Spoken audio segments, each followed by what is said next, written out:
Porque sé muy bien que te gustan las historias cortas y con aplicaciones. En esta ocasión te voy a narrar una que te hará pensar y reflexionar. Sin más, saltemos al relato de hoy y no olvides seguir este canal. Había una vez un conejo que se llamaba Serapio. Él vivía en lo más alto de una montaña con sus nietas Serafina y Séfora.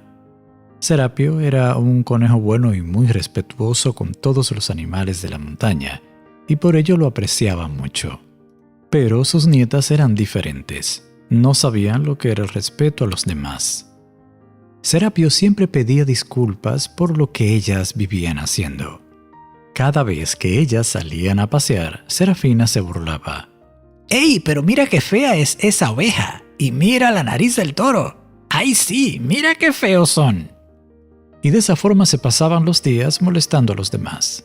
Un día, cansado el abuelo de la mala conducta de sus nietas, que por más que le enseñaban no se corregían, se le ocurrió algo para hacerlas entender y les dijo: Vamos a practicar un juego, en el que cada una tendrá un cuaderno. En él escribiréis la palabra disculpas cada vez que le faltéis el respeto a alguien. Ganará la que escriba menos esa palabra. Séfora y Serafina se animaron con el juego. Está bien, abuelo, juguemos, respondieron al mismo tiempo. Cuando Séfora le faltaba el respeto a alguien, Serafina le recordaba el juego y hacía que escribiera en su cuaderno la palabra disculpas, porque así Séfora tendría más palabras y perdería el juego. Pero de igual forma, Séfora le recordaba a Serafina cuando le faltaba el respeto a alguien. Así que pasaron los días y hartas de escribir, las dos se pusieron a conversar. Oye, ¿y no sería mejor que ya no le faltemos el respeto a la gente? Así ya no sería necesario pedir tantas disculpas. Llegó el momento en que Serapio tuvo que felicitar a ambas porque ya no tenían quejas de los vecinos. Les pidió a las conejitas que borraran poco a poco todo lo escrito hasta que sus cuadernos quedaran como nuevos. Pero las conejitas se sintieron muy tristes porque vieron que era imposible que las hojas del cuaderno quedaran como antes. Se lo contaron al abuelo y él les dijo: Miren, mis nietecitas, del mismo modo queda el corazón de una persona a la que le faltamos el respeto. Queda marcado y por más que pidamos disculpas, las huellas no se borran por completo. Es por eso que debemos respetar a los demás, así como nos gustaría que nos respeten a nosotros. El valor que resalta esta historia, creo que todos ya lo sabemos, pero lamentablemente no todos lo practicamos en nuestro diario vivir. Pero antes de saber qué es el respeto y por qué debemos respetar a los demás, me gustaría que te suscribas a este canal, que nos apoyes compartiendo estos videos y que nos dejes tu opinión en la caja de comentarios y así poder crecer. Si le das un like, YouTube promocionará mucho más este contenido. ¿Qué es el respeto? ¿Por qué debemos respetar a los demás? Vamos a aprender primero la definición de esta palabra, porque será muy difícil poder ejecutar su mandato a menos que conozcamos de qué se trata realmente. ¿Te acuerdas de que en la escuela para resolver asuntos de matemáticas, químicas o física, antes de los ejercicios nos enseñaban algo que era muy importante? Pero a veces por querer salir cuanto antes de esa clase, lo que queríamos era que el profesor o profesora fuera directamente al grano y nos pusiera los ejercicios, nos explicara verbalmente con uno o varios ejemplos y caso cerrado. ¿Mas qué pasaba? Luego en la casa, cuando habíamos olvidado esos pasos que nos dijo verbalmente el profesor o profesora, no había forma de llegar al final correcto de los resultados. ¿Puedes decirme qué fue lo que faltó en esa clase? Pues, lo que nos faltó es que pusieran en la pizarra las fórmulas para realizar dichos ejercicios. Es por eso que antes de realizar algo, debemos entenderlo primero desde su fórmula original. Y respecto al respeto, siempre será bien brindado si sabemos por qué debemos hacerlo. Ahora veamos la definición. El respeto es un sentimiento hacia una persona o cosa que lleva a actuar con cuidado de no ofenderla, ni dañarla o desobedecerla.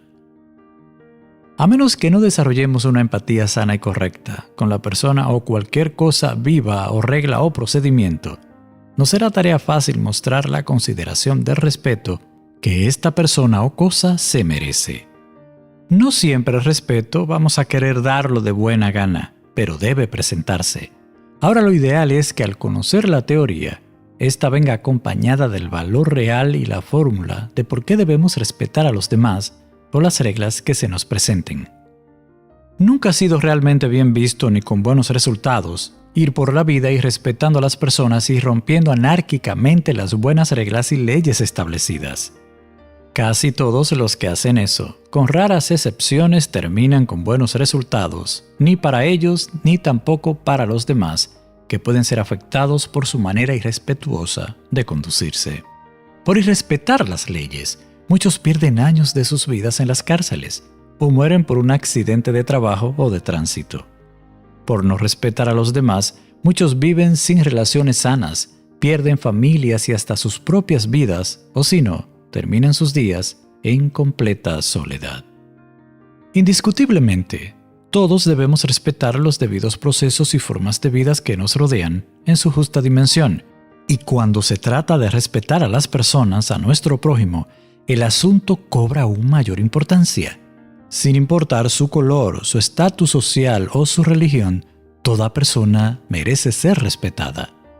Cada persona nacida tiene una dignidad dada por Dios y no debe violentarse más allá en sus derechos de lo que dictan las leyes coherentes en caso de que esa persona viole esas leyes.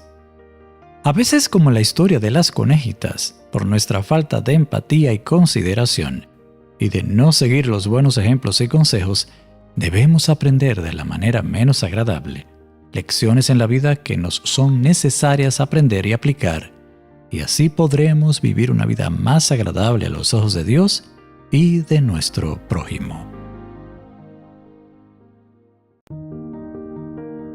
En una ocasión, un joven que vivía hastiado con las personas que no le parecían actuar de forma correcta y prudente, al llegar a la escuela, le preguntó a su maestro buscando un consejo para lidiar con tal situación y lo abordó con su preocupación. «Maestro, ¿qué debo hacer para no sentirme molesto con algunas personas? Realmente suelo perder la paciencia y termino o enojado o frustrado ante algunas actuaciones que no comprendo y tengo el hábito de no controlar. Unas hablan demasiado. No saben cuándo guardar silencio ni callarse. Hablan de todo y muchas veces sin saber nada. Otras son ignorantes, no saben medirse y hacen cosas y dicen otras sin tener precaución alguna. Algunas son indiferentes, no les importa nada. Pueden ver cualquier cosa, escuchar cualquier cosa, no se inmutan, no se meten, no hacen nada. Es como que todo le da lo mismo, sea bueno o malo. Siento rabia por aquellas que son mentirosas. No son para nada de fiar, a tal punto que aun cuando raras veces dicen la verdad, aún uno no les cree porque su mal hábito de inventar las más variadas mentiras es casi imposible de que uno les crea. Y por último, maestro, sufro con las que calumnian. Sí, sin temor alguno desacreditan a los demás y destruyen reputaciones con una frialdad que espanta. A la verdad, maestro, es que este grupo de personas a mí me resulta insufrible y de las envidiosas mejor ni les hablo.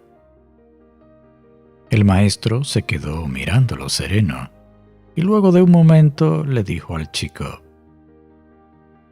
«Pues querido alumno, déjame decirte que ante la premura de tus preocupaciones y descontentos con esa clase de personas, creo que no te quedará más que aprender a vivir como las flores». El chico, mirándolo sorprendido sin poder entender a qué se refería su maestro, entonces le preguntó: «Pero profesor, ¿qué quiere decir? ¿Qué es eso de vivir como las flores?». Entonces el maestro le respondió: «Pon atención a esas flores, muchacho». Y señalando a unos lirios continuó: Estos lirios que ves ahí en este jardín, ellos nacen en el estiércol. Sin embargo, esta clase de flores son puras y perfumadas. Extraen del abono maloliente todo aquello que les es útil y saludable, pero no permiten que lo agrio de la tierra manche la frescura de sus pétalos. Así que escucha bien, prosiguió el maestro. Es justo angustiarse con las propias culpas, pero no es sabio permitir que los vicios de los demás te incomoden. Los defectos de ellos, entiéndelo, no son tuyos, y si no son tuyos, no hay motivo para molestarse. Ejercita pues la virtud de rechazar todo lo malo que viene de otros y perfuma la vida de los demás, haciendo el bien. Esto es a lo que yo llamo vivir como las flores. Cuánta sabiduría vemos desplegada en esta historia, ¿verdad? Lo primero que quiero reflexionar es sobre esto. Nadie es perfecto. Es algo que siempre se dice y en el más estricto sentido de la palabra realmente es así. Todos tenemos defectos, cometemos errores. El pecado en las personas nos lleva a sentir, pensar, decir y hacer cosas que para nada son acciones que deben hacernos sentir orgullosos. Son imperfecciones que surgen del pecado que mora en nuestros corazones debido a nuestra rebeldía y lejanía de Dios. Debemos aceptar el hecho de que siempre vamos a toparnos con personas que suelen comportarse de maneras desagradables, y eso nos va a molestar, claro, como pudiera ser el caso de que nosotros también les molestemos a ellas con nuestra forma inmadura de comportarnos. Una de las excusas más tontas y comunes que usamos para devolver el mal con el mal es la de decir, yo trato como me tratan. Y eso es una forma de justificar el sacar de nosotros lo peor que llevamos en nuestros corazones. Y no nos damos cuenta que al actuar de la misma manera incorrecta de otros, eso nos lleva a ser tan como son esas personas. Así que lo más sabio sería que cada uno de nosotros comencemos a examinarnos y ver cuáles son nuestras debilidades en nuestro carácter y las acciones que esas debilidades nos llevan a cometer, y usando las buenas cualidades que podemos encontrar en nosotros, hacer las correcciones del lugar. No podemos caer en el tonto juego de convertirnos en aquello que condenamos. No podemos dejar que las malas actitudes de los demás nos hagan hacer lo mismo que hacen ellos. Te preguntaré algo ahora. ¿Cuántas veces dejamos que sean los moldes equivocados los que modelen nuestra personalidad? Oye bien, si buscamos bien, si miramos bien a nuestro alrededor, vamos a encontrar personas de las cuales podríamos aprender cosas buenas y tomar la buena práctica de replicar esas cosas. Pero ¿qué va? La gran mayoría de nosotros lo que sí nos gusta es replicar las malas conductas de otros y terminamos siendo igual a ellos. Por eso creo que sabia es la persona, como dice el maestro, que toma el ejemplo de las flores, que aprende a vivir como ellas, en un entorno corrompido por la contaminación y hasta la suciedad, pero ellas no se contaminan. Guardan su entorno y solo sacan lo bueno de su terreno.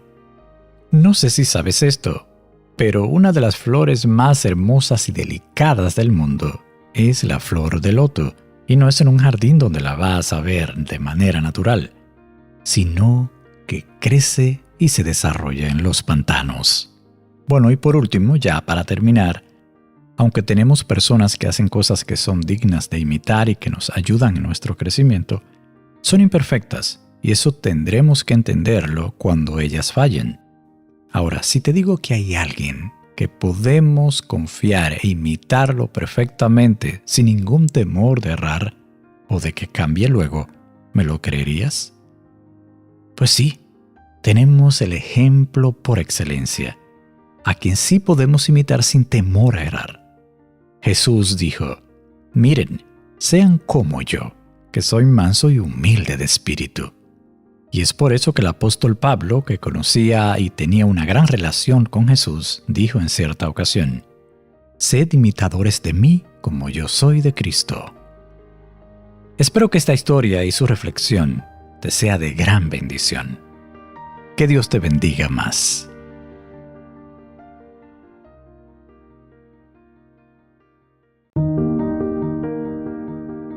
En una vieja y olvidada ciudad, cuyas calles empedradas habían sido testigos de incontables historias, vivía un pintor llamado Antonio.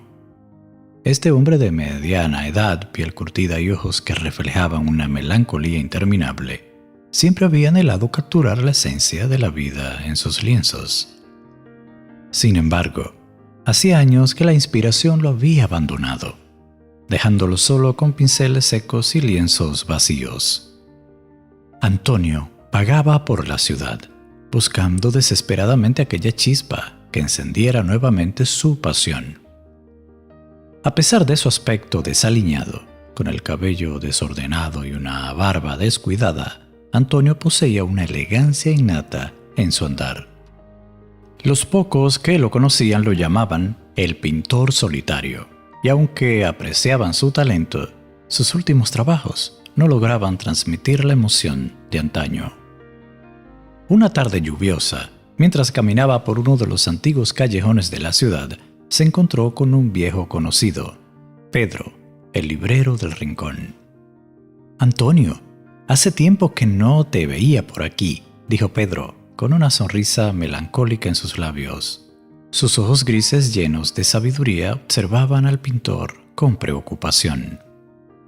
«La inspiración me ha abandonado, Pedro», respondió Antonio con un suspiro. «Siento que mis pinceles solo conocen el vacío». «Tal vez deberías buscar en lugares nuevos», sugirió el librero, mientras sacaba un libro polvoriento de uno de sus estantes. «Mira, este libro habla sobre los secretos escondidos en los rincones olvidados de la ciudad.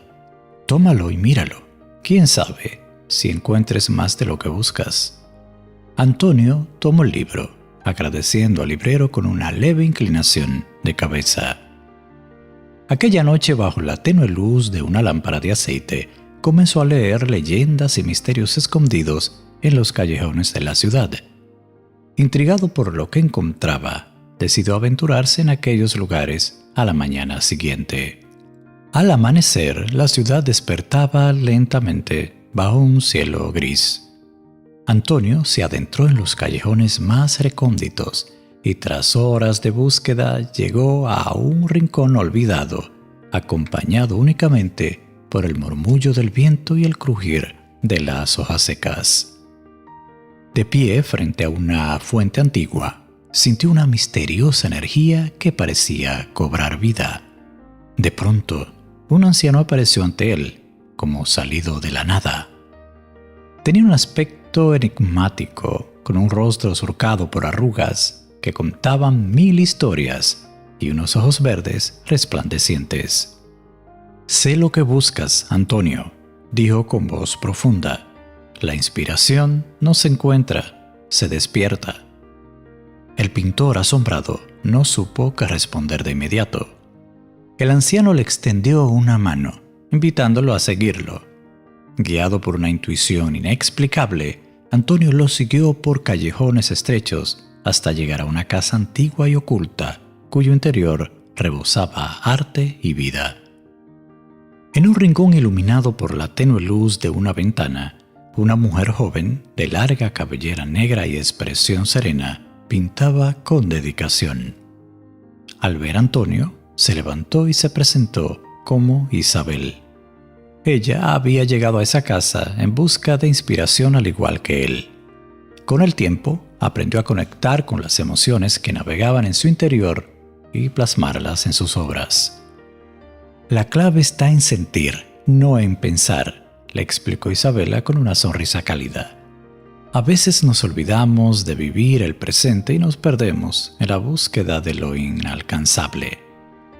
Antonio, conmovido por las palabras de Isabel y la acogida del anciano, empezó a frecuentar aquella casa pintando junto a ellos y compartiendo historias.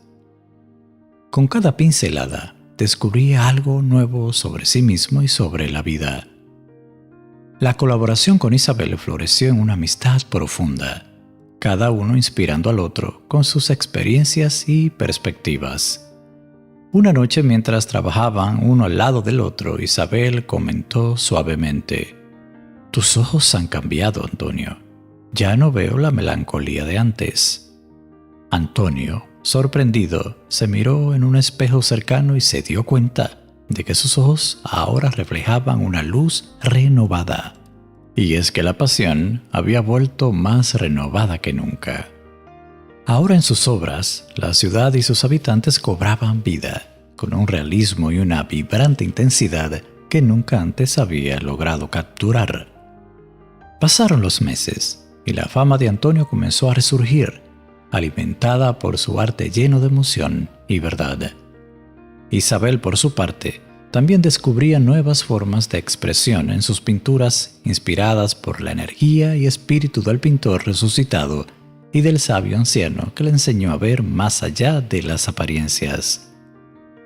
Un día de primavera, Antonio e Isabel organizaron una exposición conjunta llena de color y vida. La ciudad, que alguna vez fue olvidada, revivió con la influencia de visitantes y admiradores de todo el país. Los callejones, que antes parecían grises y desmoronados, ahora vibraban con alegría y la presencia de nuevas historias y sueños. Pedro, el librero, asistió a la inauguración de la exposición con una sonrisa orgullosa. «¿Ves, Antonio?», le dijo mientras observaba un cuadro lleno de luz. «A veces los libros nos llevan a lugares que ni imaginamos». Antonio y Isabel compartieron una mirada consciente de que habían encontrado no solo la inspiración, sino también un refugio en la compañía del otro. La casa antigua se convirtió en un taller conjunto, un lugar donde la creatividad y la amistad florecían día a día. El anciano, como un silencioso guardián, continuaba observándolos desde las sombras, sabiendo que su misión estaba cumplida. Había sembrado la semilla de la inspiración y había guiado 2 almas hacia un destino luminoso. Antonio e Isabel, con el tiempo, se convirtieron no solo en colaboradores artísticos, sino en compañeros inseparables, unidos por un vínculo que trascendía las palabras y los colores. La ciudad dejó de ser un lugar olvidado para convertirse en un epicentro del arte y cultura, gracias a su inquebrantable dedicación y amor por lo que hacían. En esta historia podemos reflexionar sobre 3 cosas importantes. Primero, luego de la caída del ser humano, de la presencia y gracia de Dios debido a su extravío, las personas viven una especie de montaña rusa en cuanto a sus emociones. Un día podemos estar súper inspirados en las alturas de proseguir y alcanzar nuestras metas, pero otro día necesitamos con urgencia que alguien nos encuentre y nos rescate del inmenso hoyo de incertidumbre y poca motivación a donde hemos venido a parar. Nuestras emociones nos juegan sucio y lo hacen cuando menos lo esperamos. De ahí la importancia de madurar en ese aspecto. Debemos aprender a ser sobrios y dueños de nosotros mismos, como decía el apóstol Pablo. Claro, en dependencia del Espíritu Santo de Dios, y eso se consigue solo a través de la reconciliación con Dios por medio de Jesucristo. Segunda cosa importante. Al igual que Antonio necesitó de la ayuda de otras personas, bien intencionadas y que sabían que él podía dar mucho más de lo que estaba dando en ese momento, también nosotros necesitamos de cuando en cuando a personas que nos ayuden a comenzar a caminar con Dios o que nos animen a mantenernos firmes en sus caminos. Sucede que muchas veces en los desiertos de la vida, la misma vida, pensamos que se nos escapa y es ahí cuando debemos buscar, en el único lugar donde podemos calmar nuestra sed de propósito y pertenencia. Y ese único lugar se encuentra en Dios mismo. Y para finalizar, la mejor forma de darle sentido e inspiración a nuestras vidas es poner nuestros ojos en las cosas eternas y no en las de esta tierra. Tarde o temprano vamos a salir de ella, y lo poco o mucho aquí se va a quedar. Así que lo más sabio que podemos hacer respecto a esto es recibir y dar, usar y compartir en acción de gracias todo lo que recibimos, y tanto para el cristiano como para el que aún no lo es, lo más importante es poner los ojos en Jesús, porque en ningún otro encontraremos mayor inspiración para vivir y continuar cada día que no sea en su vida y obra perfecta. Si este contenido te ha edificado, quiero pedirte que sigas este canal y que compartas el contenido con alguien que crees que lo necesite. Y cualquier pregunta o comentario, déjalo en la caja de opiniones debajo de este video.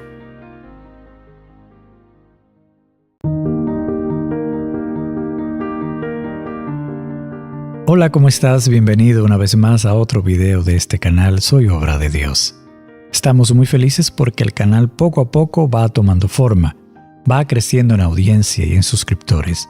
Y eso es algo que nos anima a seguir haciendo lo que hacemos, contenidos que edifican. Y algo que nos gustaría lograr contigo es tener más interacción a través de los comentarios. Así que por favor, cuando veas un video, déjanos tu opinión en la caja de comentarios debajo. Ahora vamos a la historia que nos toca en este día. Había una vez un escritor que vivía en una playa tranquila, cerca de una colonia de pescadores. Todas las mañanas iba a caminar por la orilla del mar para inspirarse y pasaba las tardes en su casa, luego escribiendo. Cierto día, mientras caminaba por la playa, vio una sombra que parecía bailar. Al acercarse a ese lugar, se dio cuenta de que se trataba de una niña. Esta recogía estrellas de mar que estaban en la arena para tirarlas nuevamente al océano. El escritor, algo curioso, se le acercó y le preguntó: «Niña, ¿por qué estás haciendo eso?» «¿Acaso usted no ve y se da cuenta, señor?», explicó la niña. «La marea está baja y el sol está brillando. Ellas se secarán y morirán si permanecen aquí en la arena». El escritor quedó asombrado por lo que había dicho la niña y le contestó: «Pequeña, existen millones de kilómetros de playa en este mundo y centenares de millones de estrellas de mar desparramadas por las playas. Dime a ver, pues, ¿qué diferencia hay? Tú solo tiras unas pocas estrellas al océano y la mayoría morirá». La niña, sosteniendo una estrella de mar en sus manos, se paró por un momento de su faena y mirando fijamente al escritor le dijo: «Para esta estrella sí hice una diferencia, porque en vez de quedarme sintiéndome impotente al saber sobre todas las que sufren y mueren, al menos sé que esta y otras pocas más que logro rescatar y salvar ya no forman parte del inmenso grupo de estrellas de mar que sufren y perecen ante la indiferencia de tantas personas». Aquel escritor solo atinó a guardar silencio. No podía decir nada ante el peso del argumento de aquella niña que seguía entusiasmada en su consciente y consistente labor de salvar las estrellas de mar. Así que el escritor, sin decir nada más, se fue lentamente hacia su casa con una actitud reflexiva. Aquella noche, el hombre no pudo escribir. No salía de su mente la imagen de aquella niña rescatando estrellas de mar, y mucho menos podía impedir el repicar de sus palabras, del por qué ella decidía hacer tan encomiable labor. Apenas pudo dormir unas horas, y al día siguiente se levantó bien tempranito y se fue, dispuesto a esperar a la chiquilla, si era el caso de que ella regresara aquella mañana. Ciertamente la chiquilla todavía no estaba en la playa. Era algo temprano todavía, así que se dispuso a esperarla. Para su fortuna, la chiquilla volvió a aparecer en la playa unas 2 horas después. La niña fue directamente a la orilla donde ya habían algunas estrellas de mar surgiendo de las aguas. A esa hora ellas no corrían peligro, porque el sol aún no estaba fuerte sobre la arena.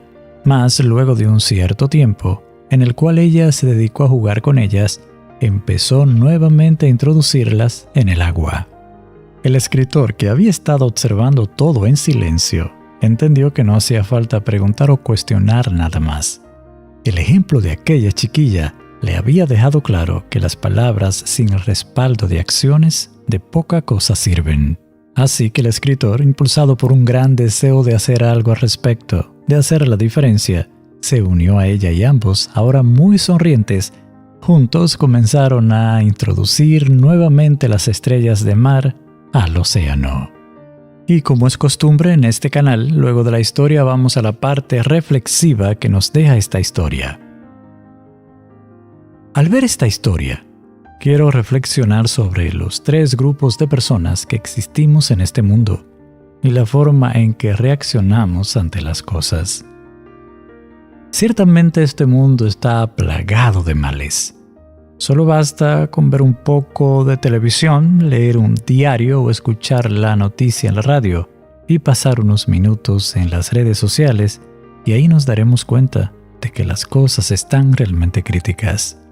Muchas personas han ido dejando el sentido de la realidad por la percepción a la hora de decidir creer o hacer. Pesa más lo que yo puedo sentir o querer a lo que realmente la realidad ordena. Y es que hace ya mucho tiempo que el mundo dejó de ser y funcionar de la manera en que Dios lo planeó desde el principio.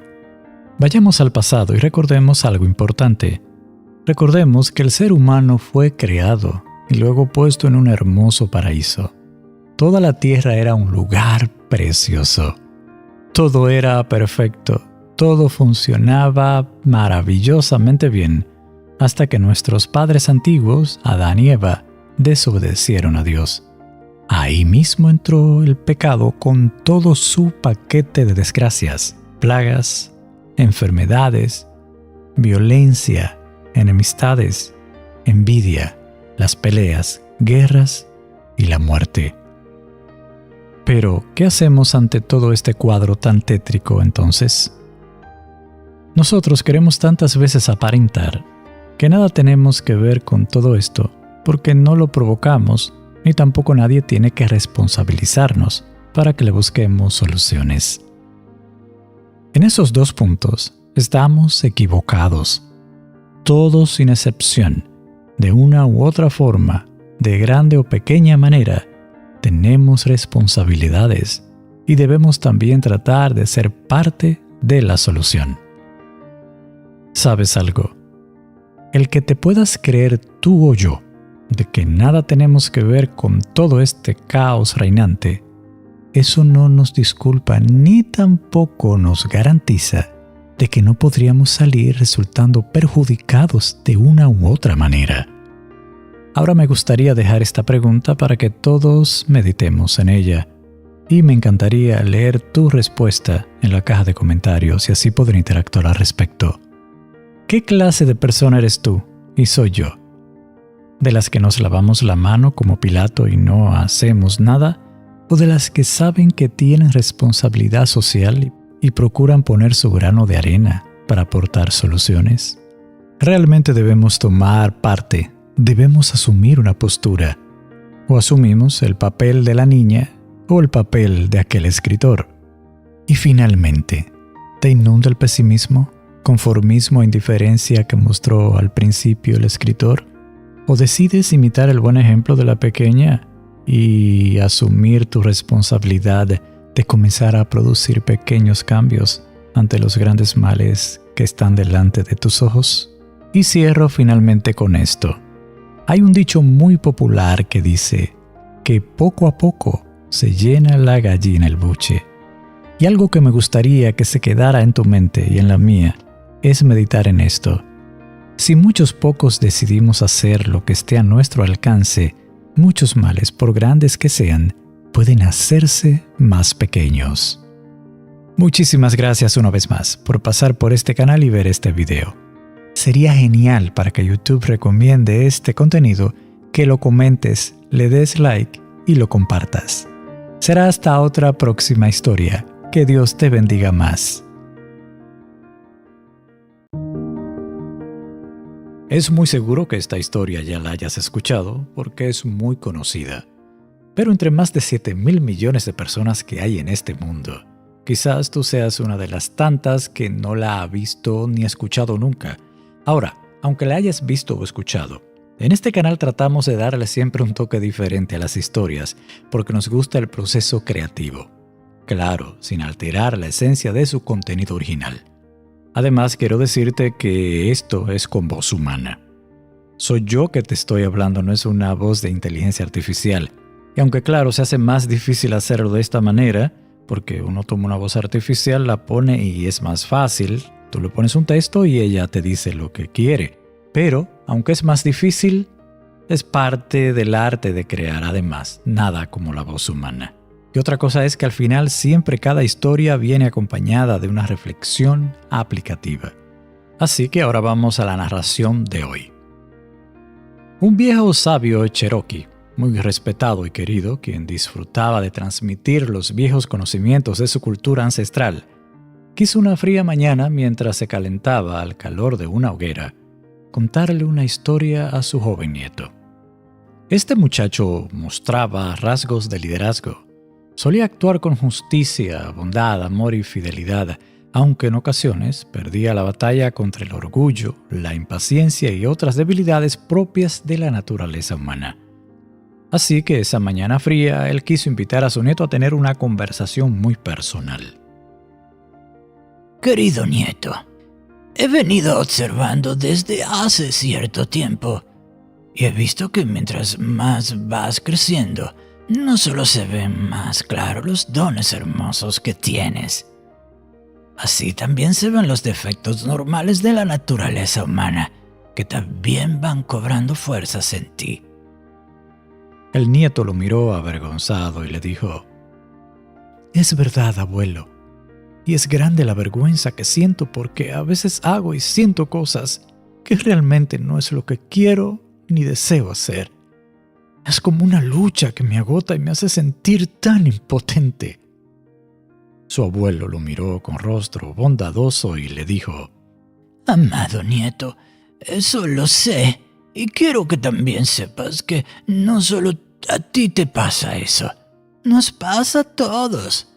Yo también tuve mis luchas de joven y aún debo mantenerme vigilante para poder seguir manteniendo el equilibrio en esta fiera lucha, la cual nunca termina, sino hasta que partimos de este mundo.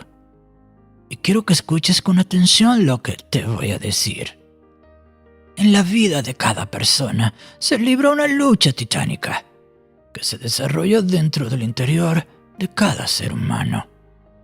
Esta batalla, querido nieto, es muy similar a la que sostienen dos lobos machos alfa, defendiendo su manada y su territorio. ¿Entiendes lo que te digo?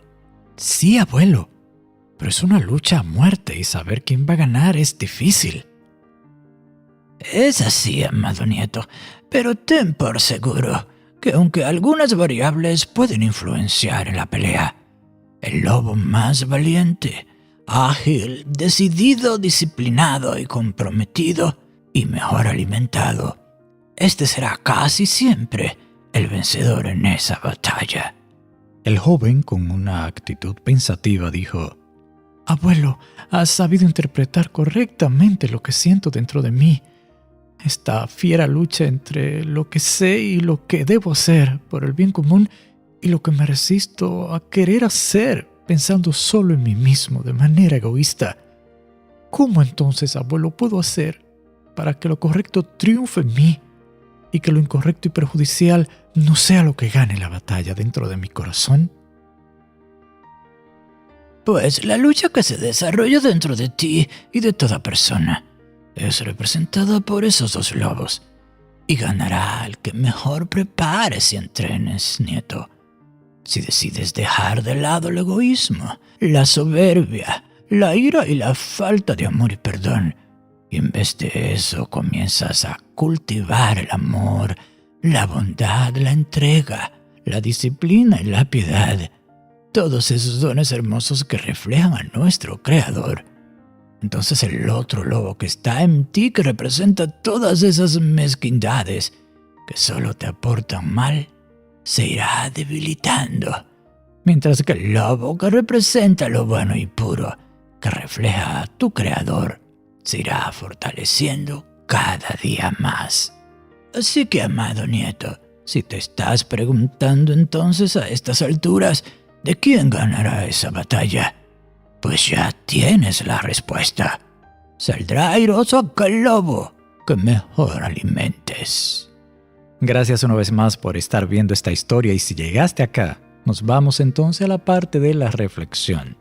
Pero antes quiero pedirte que nos apoyes suscribiéndote, dando like para que YouTube recomiende más este video, y sería genial si dejas tu comentario debajo de este video, siempre debajo de la pregunta que te dejo. Esta historia en su original usa dos lobos en la ilustración para representar las fortalezas y las debilidades de la naturaleza humana. Uno es negro y otro es blanco, pero aquí el color de los lobos es lo que menos importa. El color no determina cuál es el mejor o cuál es el peor. Ni es el color del lobo ni el de una persona lo que determina cuál de las dos tiene un mejor proceder. Lo que determina son sus obras, sus hechos, los cuales proceden de su forma de pensar y de valorar a las personas y a las cosas. Al igual que la salud física es determinada por lo que comemos, la salud del alma será proporcional a lo que consumamos. ¿Solo comemos entretenimiento? ¿Chismes? ¿Noticias amarillistas? ¿Violencia? ¿Frivolidades? ¿Solo nos consumimos en albergar odios, resentimientos, egoísmos y vanidades? Pues eso al final lo que hará es que ese lobo que representa todo el mal sea el que prevalezca y nos represente tal como ese lobo. Así seremos nosotros. El apóstol Pablo nos habla de que en el ser humano no mora el bien. Así que la inclinación a hacer lo malo ya viene por defecto en nosotros. Y si no me crees, revísate y analiza esto. ¿Alguien te enseñó a hacer rabietas y pataleos airados desde que eras un bebé? ¿Alguien te enseñó a ser desobediente y no querer compartir tus juguetes con los demás niños?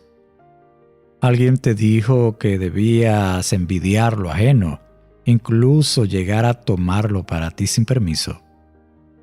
Dime, ¿quién te enseñó a odiar y a desear algún mal a tu prójimo? ¿Por qué razón tú crees que todos tus hábitos y los míos son casi siempre malos? Para cultivar uno bueno y mantenerlo se hace tan pero tan difícil. ¿Y tú sabes por qué eso sucede así?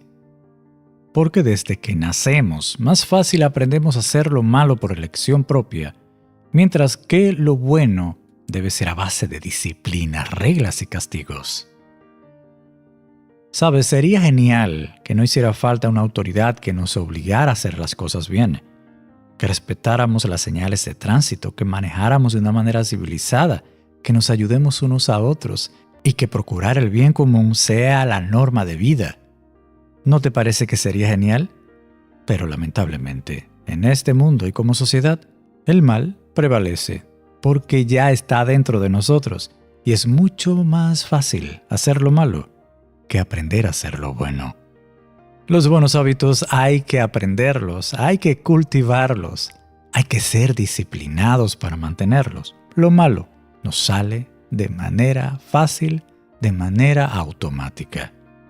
Dios en su palabra dice que miró desde los cielos a ver si había a alguien entendido, a alguien que hiciera lo bueno, pero lo que encontró es que cada cual se alejó por su propio camino, no había nadie que hiciera lo bueno, sino que todos nos inclinamos por hacer lo malo. Y algo que es muy importante es una partecita que también él le agrega, y es que dice que no encontró a uno solo que hiciera lo bueno. Así que por si acaso tú piensas que eres bueno, que los malos son los demás, que tú eres buena gente, pues déjame decirte que como tú no hay otro en el mundo, o Dios es mentiroso. Porque Él dijo que no encontró ni a un solo. Así que ni tú, ni yo, ni nadie es suficientemente bueno delante del Señor para poder decir que nosotros sí podemos ser una clase aparte y que los malos son todos los demás. No, en total, todos nos descarriamos como ovejas y nos inclinamos al mal para hacer lo malo delante de los ojos de Dios. Y ya finalizo con esto. Nadie es bueno en lo absoluto. Dios ya lo dijo. Nadie puede complacer la justicia de Dios por sí solo. En una ocasión a Jesús lo llamaron maestro bueno y él dijo, ¿por qué me llamáis bueno? Lo estaban viendo como un simple hombre y él le dijo, no, bueno solo es Dios. Nosotros estamos muertos en nuestros delitos y pecados, como dice el apóstol Pablo. Y fue por eso que Jesús debió venir a este mundo para morir por nuestros pecados y así darnos vida nueva. Dice en la palabra de Dios que cuando estábamos muertos en nuestros delitos y pecados, Jesús vino y nos pasó de las tinieblas a la luz y de la muerte a la vida. Y en este punto me podrías preguntar, ¿entonces mis buenas obras no sirven para nada? Pues te diré que ellas pueden serte útiles en esta vida en muchos casos, pero no te servirán para ganarte el favor de Dios. Cuando se trata de alcanzar el perdón de Dios y la salvación a través de Cristo, tus pobres obras y las mías no sirven absolutamente para nada, porque la salvación no es por obra para que nadie se gloríe, sino que es un don de Dios y es vida eterna y la gloria es solamente para Él. Así que el lobo malo dentro de nosotros es nuestra vieja forma de vivir, nuestra vieja vida y naturaleza terrenal no regenerada, mientras que el lobo bueno es la nueva vida en Cristo que una persona viene a tener cuando viene a Él en arrepentimiento y fe. Este lobo es la nueva criatura que Dios hace en nosotros a través de Cristo y que se deleita en Dios y se alimenta de su palabra y crece y da frutos en abundancia para la gloria eterna de su nombre.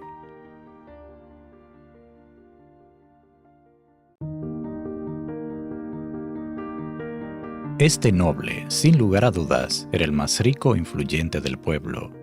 Era un hombre de trato áspero y desconsiderado.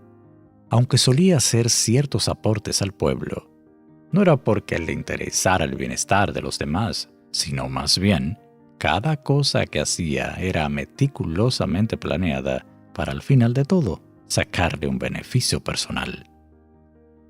Esta provincia, una de las más grandes, era gobernada por un rey, que a su vez era nombrado por el país que había sido conquistador de aquellas tierras. Los empleados de este noble eran muchos, pero prácticamente todos le temían por su trato duro, desconsiderado e injusto.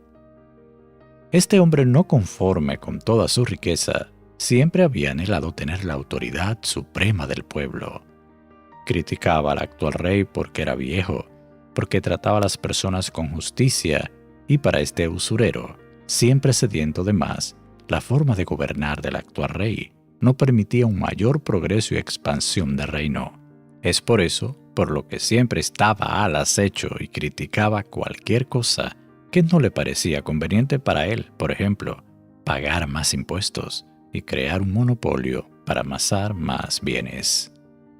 Luego de muchos años, el rey, que ya era viejo, enfermó y murió, y este noble rico vio por fin su oportunidad de verse en posición de autoridad más alta y de inmediato, usando sus recursos e influencias, envió emisarios suyos a cabildear la posición de rey de aquellas tierras. Para desgracia de aquel pueblo, pero de muy buena suerte para él, este fue mandado a llamar para ser investido como el nuevo rey de aquellas tierras. Este hombre se puso orondo, estaba inflado por su orgullo que casi ni cabía dentro de sus propias ropas. Así que comenzó a hacer los preparativos para su viaje, y una de las cosas que hizo fue dejar ciertas diligencias programadas, porque no era verdad que por estar fuera dejaría de seguir produciendo más riquezas. Así que mandó a llamar a varios hombres de sus más cercanos y le repartió a cada uno cierta cantidad de dinero para que fueran negociando en su ausencia, y así cuando él llegara, todos rindieran su informe de lo ganado. A uno de ellos le entregó la cantidad de 10 talentos, a otro le entregó 5 talentos y así sucesivamente a todos les entregó cierta cantidad. Estos empleados, en vez de sentirse honrados y bendecidos con aquella oportunidad, lo que sintieron fue mucho temor, y ya fuera de la presencia del rey comenzaron a lamentarse de su mala suerte. ¿Pero en qué problemas ahora estamos metidos? Ustedes saben cómo era este hombre antes de ser llamado a ser coronado como rey. Que Dios tenga misericordia de nosotros. Me hubiese gustado que no me pusiera esta responsabilidad porque ahora uno no sabe lo que pueda pasar con nosotros si no logramos hacer ganar estas cantidades. Bueno, dijo otro. La verdad es que el futuro rey nos ha encargado algo muy difícil de por sí. A las personas no les gusta hacer negocios con él por lo duro e injusto que suele ser. Y si lo hacen es por temor a represalia, debido a su gran influencia y riqueza. Pues precisamente usemos esto a nuestro favor, dijo otro. No creo que la gente de este pueblo se rehúse a hacer negocios con nosotros si les decimos que esto es en nombre de su inminente rey. No podrán decir que no, aunque quieran. Así que echemos manos a la obra. Algunos estuvieron de acuerdo, pero sin embargo otros no quedaron muy convencidos ni animados. Por otro lado, un grupo de hombres que ya se habían enterado de que aquel hombre iba a ser coronado como rey de aquellas tierras, se reunieron de emergencia y expusieron sus diferentes puntos de vista sobre el asunto. La verdad es que si este hombre es finalmente hecho rey sobre nosotros, no podemos esperar nada bueno a cambio. Al contrario, lo bueno que aún tenemos va a ser reemplazado. Sí, tienes razón. Además, como todos sabemos, este hombre solo piensa en sí mismo. Así que este pueblo deberá prepararse para ser oprimido con más impuestos y monopolios a favor de sus propios negocios. Entonces, un anciano de los más venerados del pueblo, un gran patriota, que sabía muy bien la clase de hombre que era el futuro rey, dijo: Hermanos, no ganamos nada conversando si no tomamos acciones inmediatas al respecto. Así que os propongo que preparemos un grupo de hombres para que vaya detrás de este hombre y digan que no lo quieren como rey. Quizás al ver la manifestación los emisarios le cuenten al rey de aquel país que desista de nombrarlo, y así nos libraríamos de tal calamidad para nuestro pueblo. A todos les pareció muy bien y llegaron al acuerdo con aquel plan propuesto.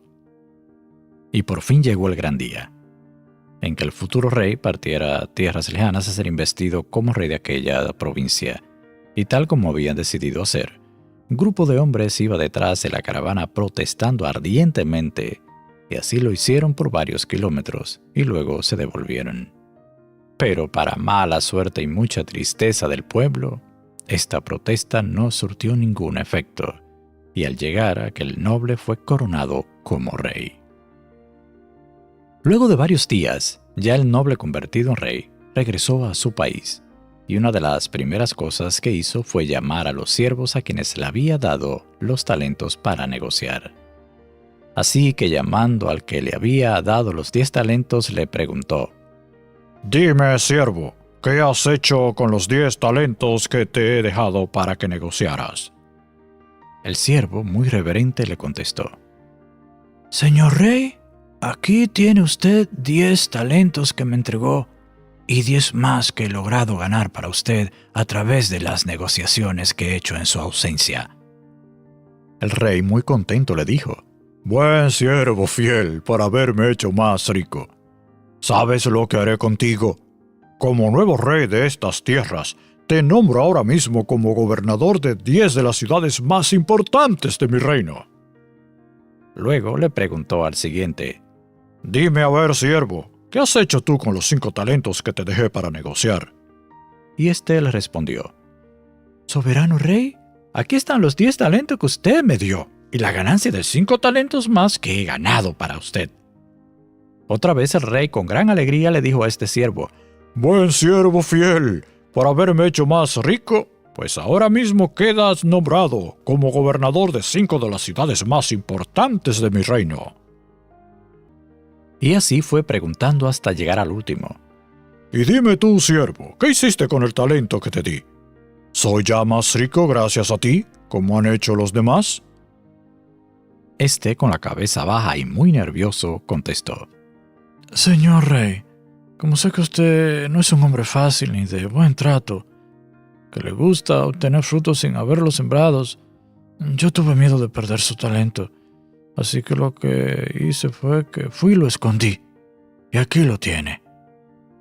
El rey estalló en furia y dijo: Eres de mis siervos el más inútil y perezoso, y con tus mismas palabras ahora te voy a juzgar. Si como dices, que soy un hombre exigente, ambicioso e injusto, que pido más de lo que entrego, con más razón debiste al menos poner mi dinero en el banco y generar algunos intereses para mí. Y mirando a sus guardias, le dijo: Quítenle lo que tiene y entréguenselo al que más riquezas me produjo. Al escuchar esto, los demás comenzaron a protestar, claro que con cierto cuidado. Pero rey, ¿por qué se lo va a entregar al que más tiene? Entonces el rey dijo: Quiero que les quede claro esto. Al que tiene se le va a dar más y al que no tiene, el coraje de producir aún lo poco que tiene, eso le va a ser quitado. Unos días después de este acontecimiento, el rey comenzó a ordenar las cosas de su reino, entre ellas la formación de su nuevo ejército. Él ya sabía muy bien que, aunque ahora era el rey, en sí no era muy querido, que digamos, y luego de tener su ejército estructurado, la primera orden que les dio fue la siguiente: Escuchen bien, quiero que inmediatamente me investiguen y traigan delante de mí aquella turba que iba proclamando improperios contra mí durante el camino a la coronación para que yo no fuera rey. Y como ellos no quieren que yo gobierne sobre ellos, entonces tráedmelos a todos aquí. Y que sean de inmediato decapitados delante de mi presencia. Muchísimas gracias quiero darte por estar en este canal viendo este video, y si has llegado a esta parte, lo primero que quiero decir es que esta historia está inspirada en la parábola que Jesús pronunció en el libro de Lucas capítulo 19. Y ahora me gustaría reflexionar sobre algunos aspectos de ella de manera breve. El primero: personas como el noble que se convirtió en rey de esta historia abundan por todos los lados. Son personas que solo viven para producir riquezas sin que les importe muchas veces la forma en que las consiguen. Ellos explotan a los empleados, extorsionan, son injustos con las pagas y no saben mostrar misericordia. Normalmente no se conforman solo con las riquezas, sino que las usan como un trampolín para alcanzar el poder, y más si es político. Y pobres son los pueblos que llegan a elegir gobernantes de este tipo. El segundo aspecto: una de las cosas más importantes que debemos cosechar como personas es aprender a ser laboriosos y sabios a la hora de hacerlo. No siempre las mejores condiciones se van a presentar desde el principio, pero debemos ser intencionales para trabajar, y mucho más si es en favor del reino de Dios. Y con respecto a los obreros, mientras los primeros fueron reconocidos y premiados por la labor de hacer producir los talentos del rey, el último fue degradado y dejado sin nada por ser una persona temerosa e insegura, que simplemente se fue por lo más seguro en vez de hacer como hicieron los demás, que decidieron arriesgarse, aún conociendo cómo era su amo, pero al final tuvieron éxito y reconocimiento. Y para finalizar, hablando de los talentos, reflexionemos en las siguientes preguntas. ¿De qué manera tú y yo estamos usando los talentos que Dios nos ha dado? ¿Solo para nuestro provecho egoísta? ¿O otros pueden ser bendecidos con ellos? ¿Estamos puliendo y desarrollando cada vez más esos dones? Buscando que cada vez no sean solo mejores aprovechados, sino más efectivos. Aprendamos a ser responsables y emprendedores, trabajando con diligencia y disciplina, y mucho más, si es para aquello que le trae gloria a Dios. Sería genial si compartes este video, si le das like y me dejas tu comentario. Será hasta la próxima historia. Dios te bendiga más.